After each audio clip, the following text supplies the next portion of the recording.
Unha festa, a de Sarria, con claro sabor ao entroido. E é que este 5 de febreiro xa é o domingo de Lambedoiro e arranca o entroido ribeirao na parroquia chantadina de Santiago de Arriba, unha tradición ancestral que a piques estivo de perderse, pero que desde o ano 2000 estáse a recuperar con forza grazas ao traballo desenvolvido pola Asociación Amigos do Entroido Ribeirao. Estes días están en plenos preparativos e nos compartimos unha xornada con eles. Marise é a encargada de facer unha a unha as flores que leva Pucho do volante. O inconveniente que ten é de papel, se hai humedade ou deso por estilo, é un traballo costosísimo, porque se estropeas un domingo, quere dicir que hai que desfaguer todo e volver a montar outro de novo para a semana seguinte. En total, unhas 120 flores e 18 kilos de peso sobre a cabeza do persoaxe principal do entroido máis antigo da nosa provincia. E según os antropólogos, o que significa é que, como o entroido é no inverno, pois o que intenta co colorido é intentar decirlle aos deuses que estades equivocados. Entón, é a tonalidade, moitas flores, como se fora a primavera. Tamén elaboran as caretas como se facía anos, con papel de periódico e liño, así como cinto cas campaíñas, o material máis difícil de conseguir. Este material, que é unha das complicacións que temos nós, non se fabrica, prácticamente non existe, recuperamos moitas. Entonces, como se fixo toda a vida, fomos a buscar polas aldeas da montaña, vais a buscar para as tanchas, utilízalas para o entroido, se se estropean, repáralas e devólvelas e hasta o ano seguinte. Uns 30 kilos de peso en total que debe levar o volante saltando durante todo o percorrido e co son característico das campaíñas. Mais ou menos sonaría unha cousa parecida así.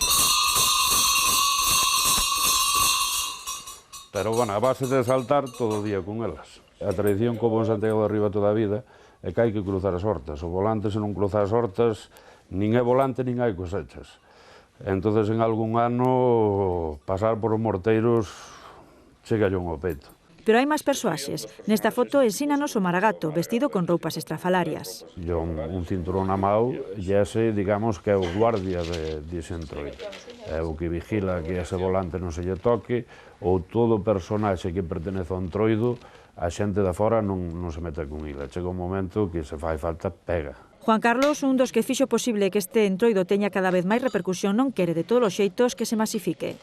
Nós o que temos moi claro é que un entroido rural da aldea non queremos perder esas señas de identidade. O sea, a nós parecenos moi ben e ademais encántanos que veña xente a verlos, pero non masificalo como, por exemplo, Laza ou Verín ou Xinzo, deso por estilo. Nós témolo no noso núcleo onde se fixo toda a vida e síguese facendo na aldea como se fixo toda a vida. Este ano tamén traballan para levar o entroido chantadino até os picos de Europa, a unha xuntanza de carnavais ancestrais do norte de España que se celebra 11 de febreiro en Potes. Menores de 12 anos. O máis pequeniño era de mí.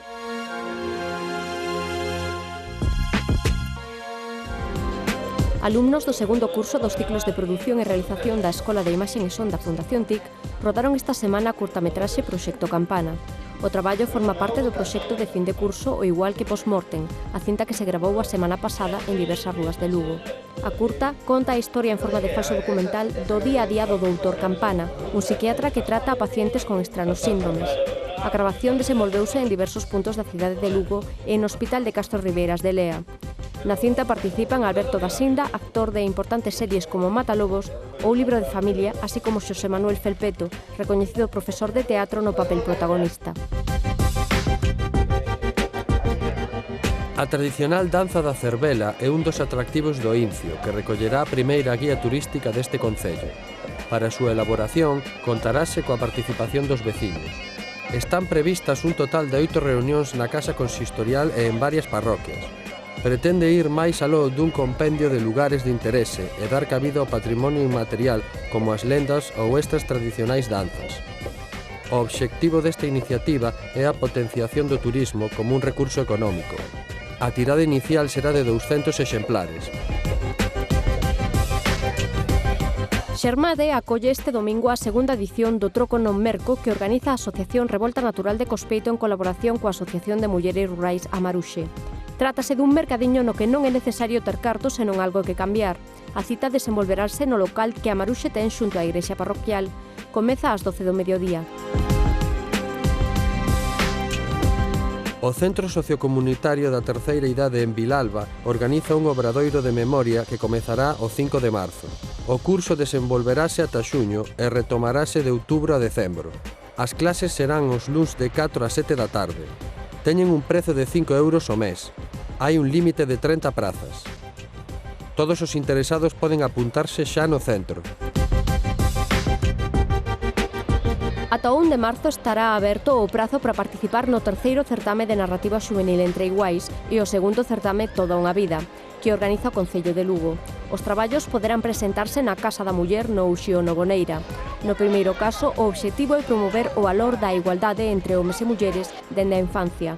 Está aberto a rapaces e rapazas de entre 12 e 18 anos. Repartiránse 860 euros en premios. Por outro lado, e con motivo da celebración o 8 de marzo do Día Internacional da Muller, convócase o certame narrativo Toda unha vida no que poderán participar mulleres maiores de 60 anos.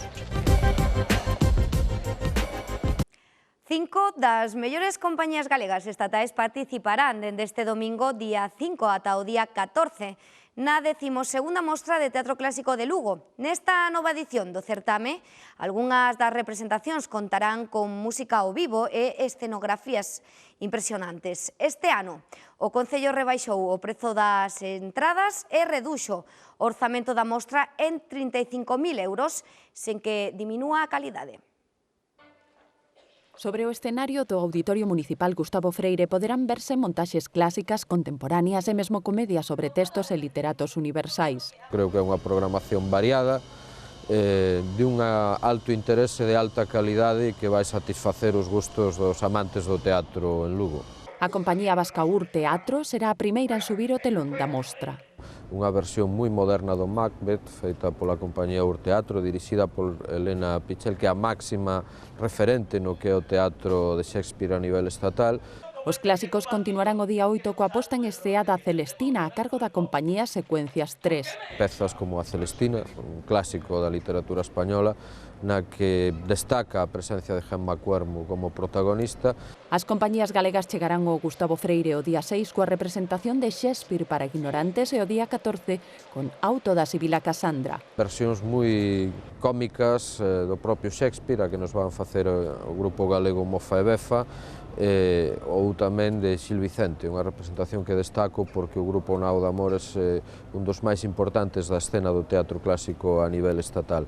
O día 9 a mostra de teatro lembrará a Cunqueiro no centenario do seu nacemento. Unha homenaxe a Cunqueiro, ao seu Hamlet, unha obra moi original de Cunqueiro pola mellor compañía teatral que existe neste momento en Galiza, que é Sarabela Teatro. O prezo das entradas oscila este ano entre os 4 e os 10 euros con descontos para parados, pensionistas e estudantes. Unha medida para conseguir que a cultura sexa asequible, que a cultura chegue a todo o mundo independentemente da súa capacidade económica. Pues me parece bien porque la economía está muy mal, entonces se viene rebajando el precio, pues mejor. Aparte del hecho en sí de ser un tema cultural, se promociona Lugo, que es muy importante, yo creo también, ¿no?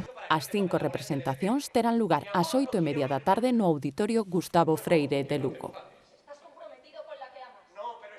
E así terminamos por hoxe. Facémolo cunha mostra de fotos antigas sobre Palas de Rei que se expón no consistorio da localidade. Son un total de 140 instantáneas que aportaron 18 veciños do municipio e que corresponden a diferentes períodos da historia contemporánea da localidade. Así pódense ver nela tanto lugares emblemáticos de Palas como os oficios máis tradicionais da zona, hoxe esquecidos. Con as súas imaxes quedan. Vémonos a vindeira semana. Grazas pola súa atención.